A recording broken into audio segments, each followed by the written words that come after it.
peux nous parler des joutes? Ben, les joutes, pour moi, on va dire qu'on y est tombé dedans, hein. Vous savez, moi, les souvenirs les plus lointains, c'est les années 70.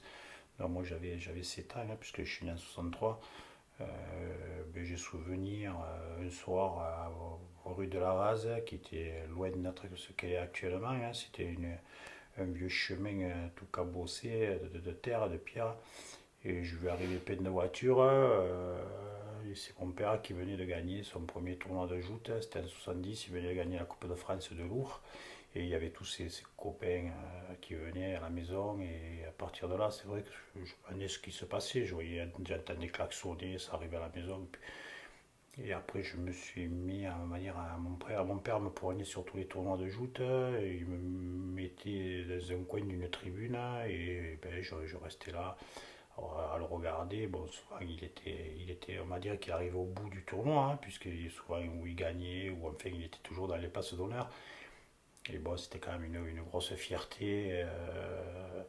Parce qu'il y a des gens qui, quand ils parlaient de lui, moi j'étais à côté, tout, je te dirais, attendez, c'est mon père. Voilà, j'étais très, très très fier. Et puis partout où j'allais, que ce soit avec les écoles, avec tout, dès que je donnais mon nom, de suite on me disait, vous êtes le fils du jouteur. Oui, donc voilà, c'est vrai quand même, ça nous a quand même, on va dire, on a eu quand même une fierté, une grosse fierté de notre père.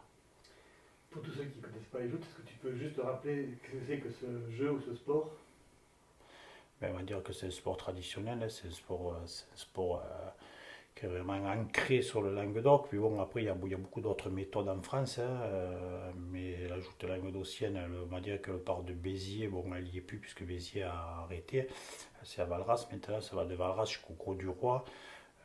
Bon, c'est sûr que le pôle central, c'est 7, hein, mais voilà, donc c'est à partir du mois de, on va dire du 15 juin jusqu'à la mi-septembre, hein, pendant 3 mois, on va dire que c'est un cirque blanc qui se déplace de port en canot et où des jouteurs s'affrontent sur des barques tractées avec des rameurs, puisque c'est la seule, on va dire, méthode qui a su conserver ces traditions, puisqu'il y a tout ce qui est musique, hein, oboïste, tambour, et à la fois les tractions à rame, puisqu'il y a beaucoup d'autres méthodes qui sont venues à des tractions, on va dire, à moteur.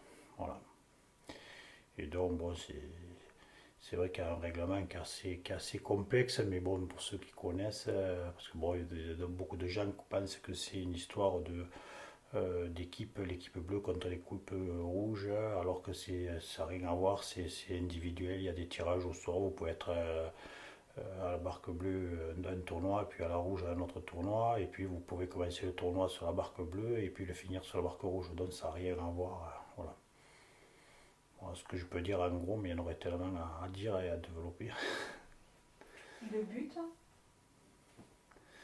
Le but des jouteurs, eh bien, le but c'est de faire tomber l'adversaire en respectant les règles, puisqu'il y a pas mal de règles, et puis bien sûr, à la fin du tournoi, il en reste plus qu'un, hein, c'est le vainqueur, hein.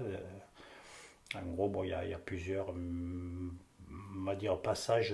Il faut, alors, hormis des tournois où il faut jeter deux adversaires, en règle générale, il faut en jeter trois pour être qualifié pour ce qu'on appelle les revanches. Et les revanches comprennent tous les jouteurs qui ont jeté trois adversaires. Voilà. Et là, par contre, c'est élimination directe jusqu'à qu'il en reste plus qu'un.